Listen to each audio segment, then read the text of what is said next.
Voici le cœur qui a tant aimé. La dévotion au cœur du Christ n'est pas le culte d'un organe séparé de la personne de Jésus. Nous contemplons et adorons Jésus-Christ tout entier, le Fils de Dieu fait homme, représenté dans une image où son cœur est mis en évidence. Le cœur de chair est considéré comme l'image ou le signe privilégié du centre le plus intime du Fils incarné et de son amour à la fois divin et humain, car, plus que tout autre membre de son corps, il est signe ou symbole naturel de son immense charité. L'adoration du Christ.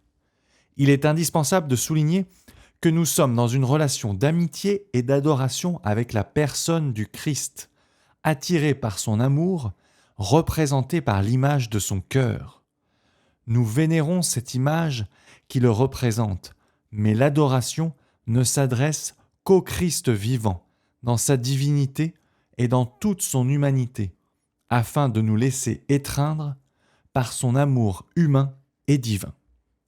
Au-delà de l'image utilisée, il est certain que le cœur vivant du Christ, jamais une image, est objet d'adoration car il fait partie de son corps très saint et ressuscité, inséparable du Fils de Dieu qu'il a assumé pour toujours.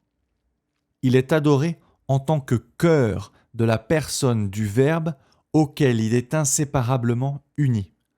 Nous ne l'adorons pas isolément, mais dans la mesure où, avec ce cœur, c'est le Fils incarné lui-même qui vit, aime et reçoit notre amour. Par conséquent, tout acte d'amour ou d'adoration envers son cœur s'adresse en réalité au Christ lui-même, puisqu'il renvoie spontanément à lui et qu'il est le symbole et l'image expresse de l'amour infini de Jésus-Christ. C'est pourquoi personne ne doit penser que cette dévotion pourrait nous séparer ou nous éloigner de Jésus-Christ et de son amour. De manière spontanée et directe, elle nous oriente vers lui et vers lui seul, qui nous appelle à une précieuse amitié faite de dialogue, d'affection, de confiance et d'adoration.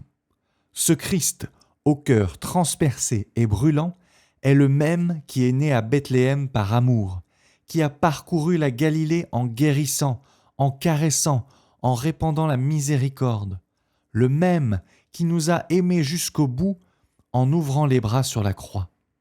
Enfin, c'est le même qui est ressuscité et qui vit glorieusement au milieu de nous. La vénération de son image. Il faut noter que l'image du Christ avec son cœur, même si elle n'est en aucun cas objet d'adoration, n'est pas pour autant une image parmi d'autres que nous pourrions choisir. Elle n'a pas été inventée dans un bureau ni dessinée par un artiste. Elle n'est pas un symbole imaginaire, elle est un symbole réel qui représente le centre, la source d'où jaillit le salut de l'humanité tout entière. Une expérience humaine universelle rend cette image unique. Il est en effet incontestable qu'au cours de l'histoire et dans diverses parties du monde, le cœur est devenu le symbole de l'intimité la plus personnelle, ainsi que de l'affection, des émotions et de la capacité d'aimer. Au-delà de toute explication scientifique, une main posée sur le cœur d'un ami exprime une affection particulière. Lorsqu'une personne tombe amoureuse et qu'elle est proche de l'être aimé, les battements de son cœur s'accélèrent. Lorsqu'une personne souffre d'abandon ou de tromperie de la part d'un être aimé, elle ressent une forte oppression au niveau de son cœur. Pour exprimer qu'une chose est sincère et vient vraiment du centre de la personne, on dit « je te le dis du fond du cœur ». Le langage poétique ne peut ignorer la puissance de ces expériences. C'est pourquoi le cœur a acquis incontestablement, au cours de l'histoire, une force symbolique unique qui n'est pas seulement conventionnelle. Il est donc compréhensible que l'Église ait choisi l'image du cœur pour représenter l'amour humain et divin de Jésus-Christ et le centre le plus intime de sa personne. Si l'image d'un cœur, avec des flammes de feu, est un symbole éloquent nous rappelant l'amour de Jésus-Christ, il convient cependant que ce cœur fasse partie d'une représentation de lui. Son appel à une relation personnelle de rencontre et de dialogue est de cette manière plus significatif. L'image vénérée du Christ, de laquelle se détache son cœur aimant, inclut un regard qui nous appelle à la rencontre, au dialogue et à la confiance, des mains fortes, capables de nous soutenir, une bouche qui nous adresse la parole d'une manière unique et personnelle. Le cœur a la particularité d'être perçu non pas comme un organe séparé, mais comme un centre intime, unificateur, et donc comme expression de la totalité de la personne, ce qui n'est pas le cas des autres organes du corps humain. Puisqu'il est le centre intime de la totalité de la personne, et donc une partie représentant le tout, il serait facile de le dénaturer en le contemplant séparément de la figure du Seigneur. L'image du cœur doit nous renvoyer à la totalité de Jésus-Christ en son centre unificateur, et simultanément à partir de ce centre unificateur, elle doit nous amener à contempler le Christ dans toute la beauté et la richesse de son humanité et de sa divinité. Cela va au-delà de l'attrait qu'exercent les différentes images qui ont été faites du cœur du Christ. On ne doit pas, en effet, mettre notre confiance dans des images ou leur demander quelque chose, comme le faisaient autrefois les païens, mais à travers les images que nous baisons, devant lesquelles nous nous découvrons et nous prosternons, c'est le Christ que nous adorons. Par ailleurs, nous pouvons trouver certaines de ces images peu attrayantes et invitant peu à l'amour et à la prière. Cela est secondaire, car l'image n'est rien d'autre qu'une figure incitative, et comme le disaient les orientaux, nous ne devons pas en rester au doigt qui montre la lune. Bien que béni, il ne s'agit ici que d'une image nous invitant à aller au-delà, nous incitant à élever notre cœur jusqu'à celui du Christ vivant et à l'unir à lui, alors que l'Eucharistie est présence réelle devant être adorée. L'image vénérée convoque, indique et porte afin de nous faire passer du temps dans la rencontre avec le Christ et dans son adoration comme il nous semble le mieux de l'imaginer. En regardant l'image, nous nous mettons face au Christ et, devant lui, l'amour se fixe, contemple le mystère, en profite en silence. Cela dit, nous ne devons pas oublier que cette image du cœur nous parle de chair humaine, de terre, et donc aussi de Dieu qui a voulu entrer dans notre condition historique, devenir histoire et partager notre cheminement terrestre. Une forme de dévotion plus abstraite ou stylisée ne sera pas nécessairement plus fidèle à l'Évangile, car la manière dont Dieu a voulu se révéler et se faire proche de nous se manifeste dans ce signe sensible et accessible. Un amour sensible. Amour et cœur ne sont pas nécessairement reliés, car la haine, l'indifférence, l'égoïsme peuvent régner dans un cœur humain. Mais nous n'atteignons pas notre pleine humanité si nous ne sortons pas de nous-mêmes, et nous ne devenons pas pleinement nous-mêmes si nous n'aimons pas. Le centre le plus intime de notre personne, créé pour l'amour, ne réalise le projet de Dieu que lorsqu'il aime. C'est pourquoi le symbole du cœur symbolise en même temps l'amour. Le Fils éternel de Dieu, qui me transcende infiniment, a aussi voulu m'aimer avec un cœur humain. Ces sentiments humains deviennent le sacrement d'un amour infini et définitif. Son cœur n'est donc pas un symbole physique qui n'exprimerait qu'une réalité purement spirituelle ou séparée de la matière. Un regard tourné vers le cœur du Seigneur contemple une réalité physique, sa chair humaine qui permet au Christ d'avoir des émotions et des sentiments bien humains, comme nous, quoique entièrement transformés par son amour divin. La dévotion doit atteindre l'amour infini de la personne du Fils de Dieu. Mais nous devons dire que cet amour est inséparable de son amour humain, et nous sommes aidés en cela par l'image de son cœur de chair. Si aujourd'hui encore, le cœur est perçu dans le sentiment populaire comme le centre affectif de tout être humain, c'est lui qui peut le mieux signifier l'amour divin du Christ, uni pour toujours et inséparablement à son amour humain. Pie XII rappelait déjà que la parole de Dieu, qui décrit les dispositions du cœur de Jésus-Christ, ne rend pas seulement compte de la charité divine, mais aussi des sentiments d'affection humaine. Les battements du cœur de Jésus-Christ, unis hypostatiquement à la divine personne du Verbe, ont sans aucun doute été inspirés par l'amour et par toutes les affections sensibles. Chez les pères de l'Église, contrairement à d'autres qui niaient ou relativisaient la véritable humanité du Christ, nous trouvons une forte affirmation de la réalité concrète et tangible des affections humaines du Seigneur.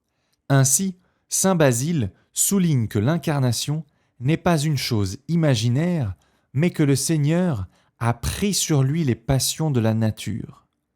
Saint Jean Chrysostome propose un exemple.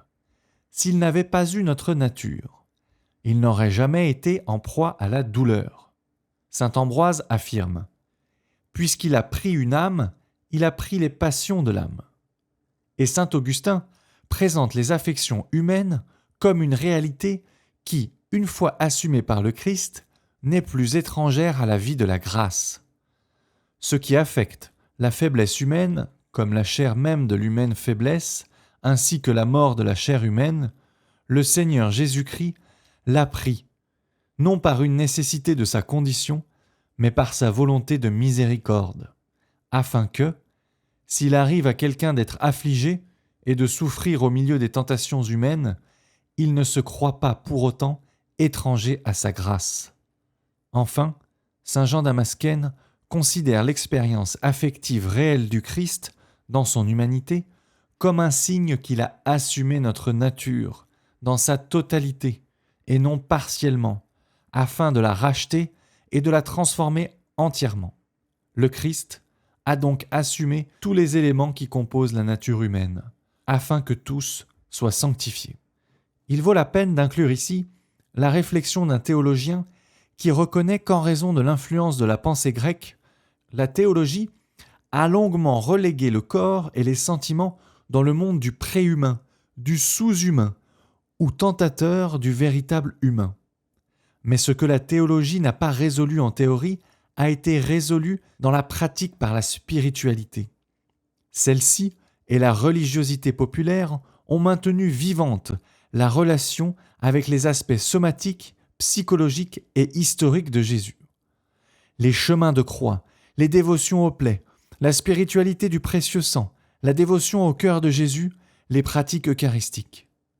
Tout cela a suppléé aux lacunes de la théologie en nourrissant l'imagination et le cœur, l'amour et la tendresse pour le Christ, l'espérance et la mémoire, le désir et la nostalgie. La raison et la logique ont pris d'autres chemins. Un triple amour. Nous n'en restons pas, cependant, au seul sentiment humain, aussi beau et émouvant soit-il. En contemplant le cœur du Christ, nous reconnaissons que dans ses saints et nobles sentiments, dans sa tendresse, dans le tressaillement de son affection humaine, toute la vérité de son amour divin et infini se manifeste. Benoît XVI l'a exprimé ainsi. De l'horizon infini de son amour, Dieu a voulu entrer dans les limites de l'histoire et de la condition humaine, prenant un corps et un cœur, si bien que nous pouvons contempler et rencontrer l'infini dans le fini, le mystère invisible et ineffable dans le cœur humain de Jésus le Nazaréen. Dans l'image du cœur du Seigneur, un triple amour est en effet représenté et nous éblouit. Tout d'abord, l'amour divin, infini, qui se trouve dans le Christ. Mais nous pensons aussi à la dimension spirituelle de l'humanité du Seigneur. De ce point de vue, le cœur est le symbole de cette ardente charité qui, infuse dans le Christ, anime sa volonté humaine. Enfin, il est le symbole de son amour sensible. Ces trois amours ne sont pas des facultés séparées, fonctionnant de manière parallèle ou sans lien, mais elles agissent et s'expriment ensemble en un flux constant de vie, à la lumière de la foi, par laquelle nous croyons que les deux natures, humaine et divine, sont unies dans la personne du Christ. Notre esprit est rendu capable de concevoir les liens très étroits qui existent entre l'amour sensible du cœur physique de Jésus et son double amour spirituel, l'humain et le divin. C'est pourquoi, en entrant dans le cœur du Christ, nous nous sentons aimés par un cœur humain, plein d'affection et de sentiments comme le nôtre.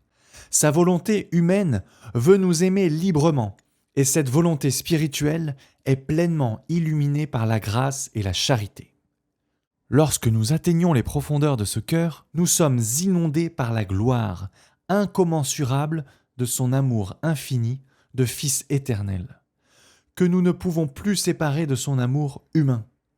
C'est précisément dans son amour humain, et non pas en nous éloignant, que nous trouvons son amour divin. Nous trouvons l'infini dans le fini. L'Église enseigne, de manière constante et définitive, que l'adoration que nous rendons à sa personne est unique et englobe inséparablement sa nature divine et sa nature humaine. Depuis les temps anciens, elle a enseigné que nous devons adorer un seul et même Christ, Fils de Dieu et Fils d'homme, de deux natures et en deux natures inséparables et indivisées. Et cela d'une seule adoration, selon que le Verbe s'est fait chair. Le Christ n'est en aucune manière adoré en deux natures, à partir de quoi seraient introduites deux adorations, mais d'une seule adoration, le Dieu, Verbe incarné avec sa propre chair, est adoré. Saint Jean de la Croix exprime que, dans l'expérience mystique, l'amour incommensurable du Christ ressuscité n'est pas ressenti comme étranger à notre vie. L'infini s'abaisse en quelque sorte pour que, à travers le cœur ouvert du Christ, nous puissions vivre une rencontre d'amour vraiment réciproque. Il est croyable qu'un oiseau qui vole terre à terre prenne la haute aigle royale si celle-ci descend en bas voulant être prise. Et saint Jean de la Croix explique que, voyant l'épouse navrée de son amour, il accourt à sa plainte, étant aussi blessé de son amour, parce qu'en matière de personnes éprises d'amour, la blessure de l'une est commune à l'autre, et ils éprouvent à eux deux une commune souffrance. Ce mystique comprend la figure du côté blessé du Christ comme un appel à la pleine union avec le Seigneur. Il est le cerf blessé du fait que nous ne sommes pas encore laissés toucher par son amour. Il descend au cours d'eau pour étancher sa soif et trouve le réconfort chaque fois que nous nous tournons vers lui. Reviens, colombe, car sur le sommet des monts apparaît le cerf blessé, savourant la brise fraîche de ton vol. Perspective trinitaire. La dévotion au cœur de Jésus est nettement christologique. Il s'agit d'une contemplation directe du Christ qui nous invite à l'union avec lui. Cela est légitime si nous gardons à l'esprit ce que demande la lettre aux Hébreux, courir notre course, fixant nos yeux sur Jésus. Cependant, nous ne pouvons pas ignorer que Jésus se présente en même temps comme le chemin vers le Père. Je suis le chemin, nul ne vient au Père que par moi. Il veut nous conduire au Père. On comprend pourquoi la prédication de l'Église, et cela dès les origines, ne nous arrête pas à Jésus-Christ, mais nous conduit au Père. C'est lui qui, en fin de compte, doit être glorifié en tant que plénitude originelle. Attardons-nous par exemple sur la lettre aux Éphésiens où nous lisons avec force et clarté comment notre adoration s'adresse au Père. Je fléchis les genoux en présence du Père. Un seul Dieu est Père de tous, qui est au-dessus de tous, par tous et en tous. En tout temps et à tout propos, rendez grâce à Dieu le Père. Le Père est celui pour qui nous sommes faits. C'est pourquoi Saint Jean-Paul II déclare que toute la vie chrétienne est comme un grand pèlerinage vers la maison du Père. Saint Ignace d'Antioche fait l'expérience de cela sur le chemin du martyr. En moi, une eau vive murmure et dit au-dedans de moi, « Viens vers le Père ». Le Père est avant tout le Père de Jésus-Christ. Béni soit le Dieu et Père de notre Seigneur Jésus-Christ. Il est le Dieu de notre Seigneur Jésus-Christ, le Père de la gloire. Lorsque le Fils se fait homme, tous les désirs et les aspirations de son cœur humain se tournent vers le Père. Observant comment le Christ se rapportait au Père, nous remarquons la fascination de son cœur humain, son orientation parfaite et constante vers le Père. Sa vie sur terre a consisté en un parcours où il a ressenti, dans son cœur d'homme, un appel incessant à aller vers le Père. Nous savons qu'il s'adressait au Père avec le mot araméen « Abba », c'est-à-dire « papa ». À l'époque, certains furent gênés par cette familiarité. C'est l'expression que Jésus a utilisée pour communiquer avec le Père lorsque l'angoisse de la mort est apparue. « Abba, tout est possible, éloigne de moi cette coupe, pourtant pas ce que je veux, mais ce que tu veux. » Il s'est toujours reconnu aimé du Père. « Tu m'as aimé avant la fondation du monde. » Et Jésus, dans son cœur d'homme, s'extasiait en entendant le Père lui dire « Tu es mon Fils bien-aimé, tu as toute ma faveur. » Le 4e évangile dit que le Fils éternel est tourné vers le sein du Père, depuis toujours. Saint Irénée affirme que le Fils de Dieu existe depuis toujours auprès du Père.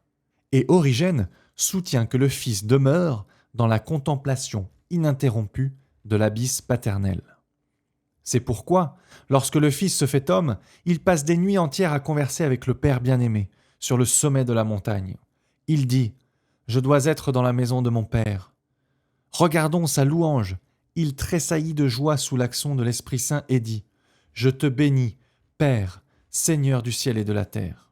Et ses dernières paroles, pleines de confiance, sont « Père, entre tes mains, je remets mon esprit ». Tournons maintenant notre regard vers l'Esprit Saint qui remplit le cœur du Christ et brûle en lui. Comme l'a dit saint Jean-Paul II, le cœur du Christ est le chef-d'œuvre de l'Esprit Saint.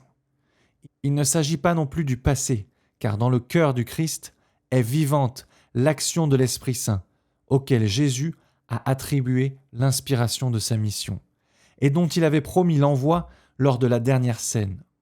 C'est l'Esprit qui aide à saisir la richesse du signe du côté transpercé du Christ dont l'Église est issue. En définitive, seul l'Esprit Saint peut ouvrir devant nous cette plénitude de l'homme intérieur qui se trouve dans le cœur du Christ.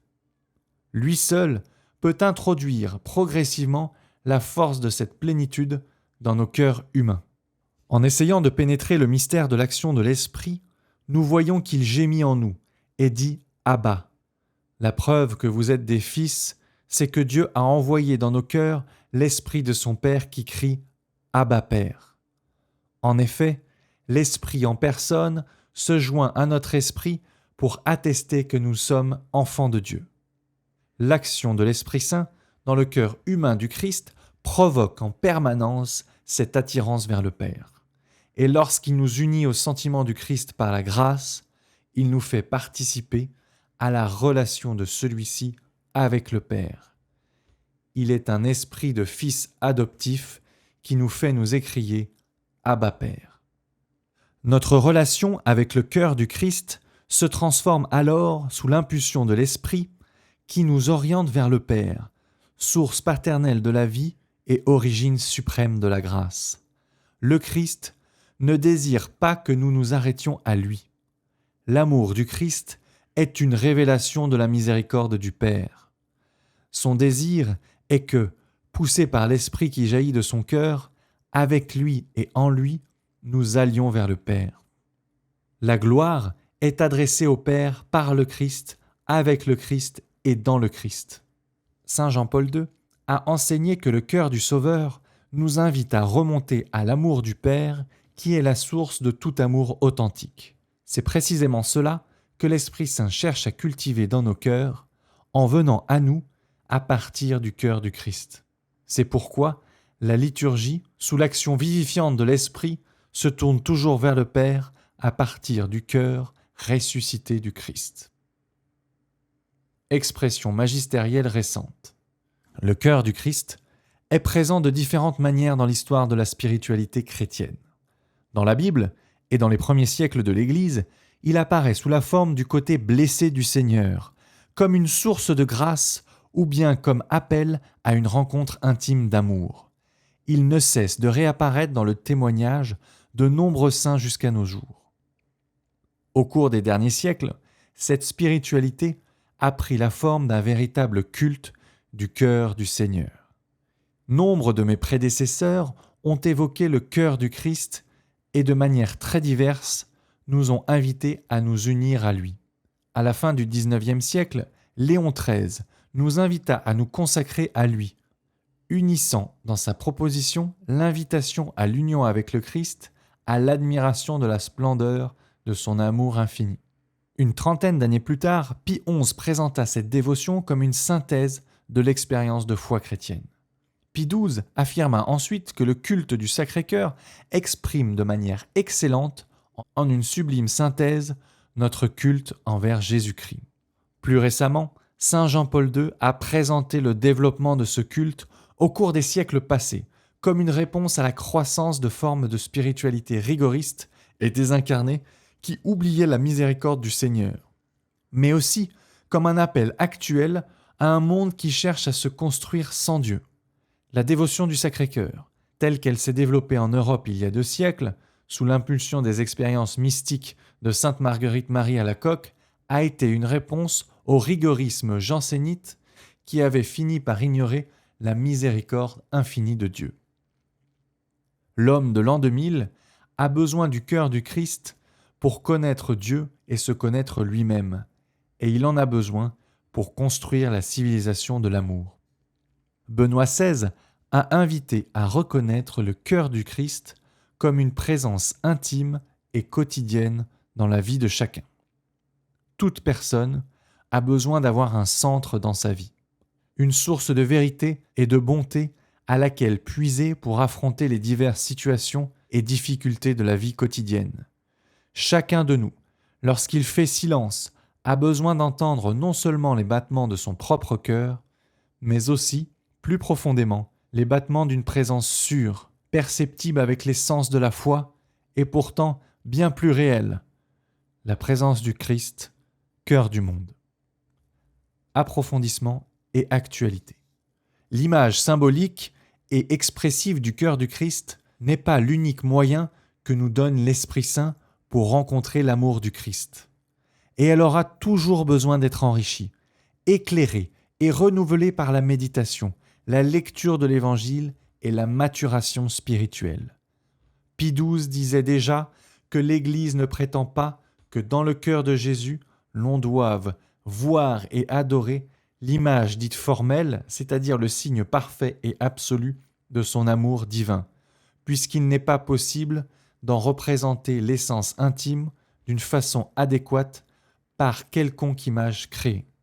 La dévotion au cœur du Christ est essentielle à notre vie chrétienne, car elle signifie notre ouverture, pleine de foi et d'adoration, au mystère de l'amour divin et humain du Seigneur, au point que nous pouvons affirmer une fois de plus que le Sacré-Cœur est une synthèse de l'Évangile. Nous devons rappeler que les croyants ne sont pas obligés de croire, comme s'il s'agissait de la parole de Dieu, aux visions ou manifestations mystiques racontées par les saints qui ont proposé avec passion la dévotion au cœur du Christ. Ce sont de beaux stimuli qui peuvent motiver et faire beaucoup de bien. Mais personne ne doit se sentir obligé de les suivre s'il ne trouve pas qu'ils l'aident à avancer dans sa vie spirituelle. Cependant, il est important de garder à l'esprit, comme Pie XII l'a déclaré, que l'on ne peut pas dire que ce culte viendrait d'une relation privée. La proposition de communion eucharistique des premiers vendredis du mois, par exemple, était un message fort à une époque où de nombreuses personnes cessaient de recevoir la communion, parce qu'elles n'avaient pas confiance dans le pardon divin, dans sa miséricorde, et considéraient la communion comme une sorte de prix pour les parfaits. Dans ce contexte jansénite, La promotion de cette pratique a fait beaucoup de bien, en aidant à reconnaître dans l'Eucharistie l'amour proche et gratuit du cœur du Christ qui nous appelle à l'union avec lui. Elle ferait beaucoup de bien également aujourd'hui, mais pour une autre raison. Parce qu'au milieu du tourbillon du monde actuel et de notre obsession pour les loisirs, la consommation et le divertissement, les téléphones et les réseaux sociaux, nous oublions de nourrir notre vie de la force de l'Eucharistie. De même, personne ne doit se sentir obligé de faire 1 heure d'adoration le jeudi. Mais comment ne pas le recommander ? Lorsque quelqu'un vit cette pratique avec ferveur, avec de nombreux frères, et qu'il trouve dans l'Eucharistie l'amour du cœur du Christ, il adore avec l'Église le symbole et comme l'empreinte de la charité divine qui a été jusqu'à aimer le genre humain avec le cœur du Verbe incarné. Cela était difficile à comprendre pour de nombreux jansénistes, qui méprisaient tout ce qui était humain, affectif, corporel, et qui considéraient, en fin de compte, que cette dévotion nous éloigne de la pure adoration du Dieu très haut. Pie XII qualifia de faux mysticisme cette attitude élitiste de certains groupes qui voyaient Dieu tellement haut, tellement séparé, tellement distant qu'ils considéraient les expressions sensibles de la piété populaire comme dangereuses et nécessitant un contrôle ecclésiastique. Plus encore qu'avec le jansénisme, on peut dire que nous sommes confrontés aujourd'hui à une forte avancée de la sécularisation qui aspire à un monde libéré de Dieu.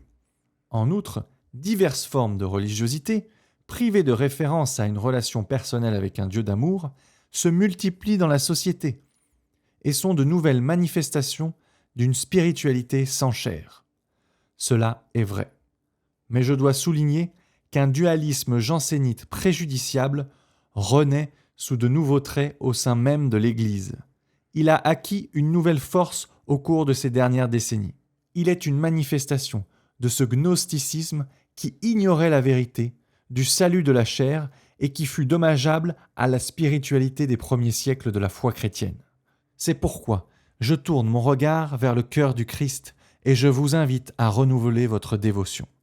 J'espère qu'elle pourra aussi toucher la sensibilité contemporaine et nous aider à faire face à ces dualismes anciens et nouveaux auxquels elle offre une réponse adéquate.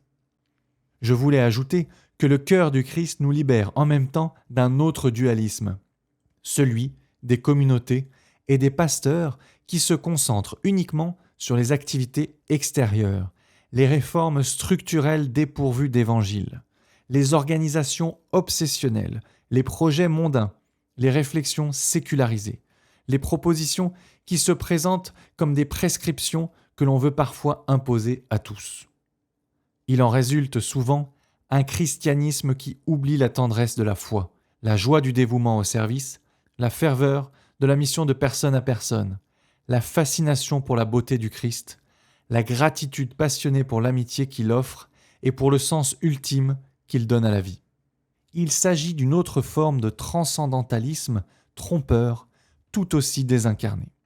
Ce sont des maladies très actuelles, dont nous ne ressentons même pas le désir de guérir lorsque nous nous sommes laissés piéger, qui me poussent à proposer à toute l'Église un nouveau développement sur l'amour du Christ, représenté dans son Saint-Cœur. Là, nous rencontrons la totalité de l'Évangile. Là se résume la vérité à laquelle nous croyons.